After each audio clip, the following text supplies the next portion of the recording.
लड़के एक दूसरे से इमोशनल बातें नहीं करते। हाँ, और ये एक्चुअली एक प्रॉब्लम है। प्रॉब्लम है। सिगमंड फ्रॉइड की स्टूडेंट थी नैन्सी कोडोरो, उनको पढ़िए। उनका थीसिस है, उसका नाम है the male inexpressiveness. Males do not have the capacity of expressing their emotions. वो छुपाते हैं ऐसा नहीं, उनकी वो कैपेसिटी बचपन में खत्म हो जाती है। और उसका पूरा उन्होंने कहानी बताई।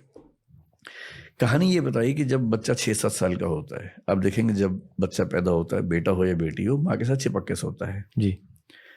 तो उसको माँ के साथ बड़ा सुकून मिलता है, उसको लगता है कि यही मेरा संसार है, क्योंकि माँ उसकी सभी ज़रूरतें पूरी करती है, तो उसको कंफर्ट लगता है वहाँ। फादर के साथ अच्छा लगता है, पर फादर के साथ लंबे समय का कंफर्ट नहीं है, वो कुछ मिनट का है, कुछ समय मतलब एंजॉय करने का है, लेकिन लॉन्ग टर्म इन्वॉल्वमेंट में हमेशा माँ पसंद आती है। अब 6-7 साल या 8 की उम्र के बाद क्या होता है कि बेटे को हम माँ से अलग करने लगते हैं कि अलग कमरे में सो, दूर सो।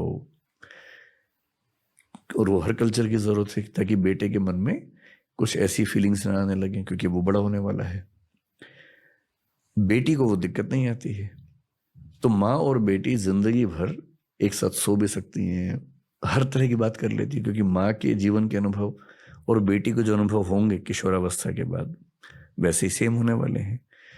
तो बच्ची माँ से ही बात करेगी, बेटा भी किशोर होगा और बेटा माँ से बात नहीं कर पाएगा, और बेटे और बाप में तो और कम बात होती है। तो जो बेटा नाम का जो प्राणी है ना घर के अंदर, वो इमोशनली बहुत अकेला है। वो जब बड़ा होता है तो वो अपनी बातें, specially the changes in body जो उसको फील होते हैं, बाप से तो वो कोई बात नहीं कर पाता, तो ये तो क्या ही करेगा। माँ भी इन मामलों में थोड़ा सा पर्दा रखती है बेटे के साथ, बेटी के साथ नहीं रखती है। बहन से 13-14 साल के लड़के के पास कोई चारा नहीं है सिवाय इसके कि वो अपने दोस्तों से बात करे।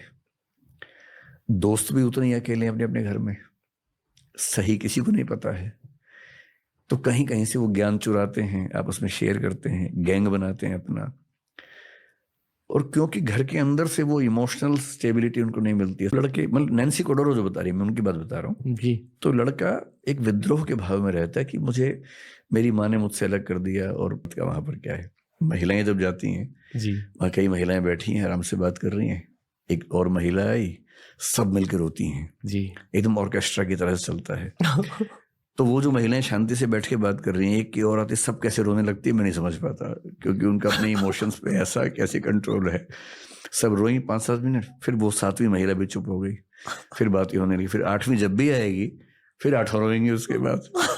तो बहुत पता नहीं कैसे मैनेज होता है, सीरियस होंगे, फिर खुसर पुसर शुरू कर देंगे कि भाई सेंसेक्स उठा के नहीं उठा, तुम्हारा काम ठीक चल रहा है। या फिर वो व्यवस्थाओं में लग जाते हैं, पानी पिलाना सबको, जूते सबके लाइन ठीक कर देना, क्योंकि वो दुख व्यक्त करने के माहौल में रह ही नहीं सकते। जी। जी। और आदमियों के साथ एक बहुत बड़ी दिक्कत यह है कि उनके परवरिश में उनको सिखा देते हैं कि रोना कमजोरी का लक्षण है। अगर तुम्हारी आंख से आंसू निकलता है तुम लड़की हो, लड़का नहीं हो।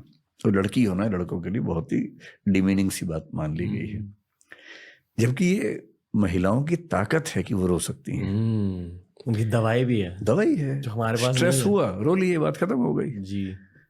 एक तो हमारा वैसे ही परवरिश का जो स्ट्रक्चर है गलत है, ऊपर से ये जो वैल्यू सिस्टम है कि रोए तो लड़की हो। अब लड़कों की दुनिया में कोई दुखी है, रोना चाहे, सब मजाक बना देते हैं उसका, जबकि सबको साथ देना चाहिए। मिलके ना भी रोएं, कम से कम साथ तो दें, गले तो लगा लें। पर रोना एक ऐसी बेहूदी बन गई है लड़कों की दुनिया में, तो फिर इलाज कहाँ से होगा? स्ट्रेस इकट्ठा होता जा रहा है, रो आप पा नहीं रहे, तो बहुत क्राइसिस है। लड़कों की दुनिया में क्राइसिस कम नहीं है, बहुत क्राइसिस है। मेरे माता पिता, चाचा, मामा, मामी, सब लोग अभी थोड़े थोड़े बच्चे की तरह बन रहे हैं। हाँ। और मुझे अल्फा बनने की जरूरत ज्यादा फील हो रही है। ये भी अजीब फेज है। 30 से 40 की उम्र जिसमें आप आने वाले हैं ना, इस उम्र में पेरेंट्स की केयर ज्यादा करने का मामला बनता है। और 40 से 50 के बीच में जनरली उनकी जुदाई झेलने का समय आता है। जनरली हमारे देश में जो एवरेज एज है उसके हिसाब से, किसी किसी के पहले की जनरेशन्स में आसान नहीं होता था। अब जो नई जनरेशन्स हैं, पेरेंट्स के साथ इमोशनल बातचीत ज़्यादा कर पा रहे हैं।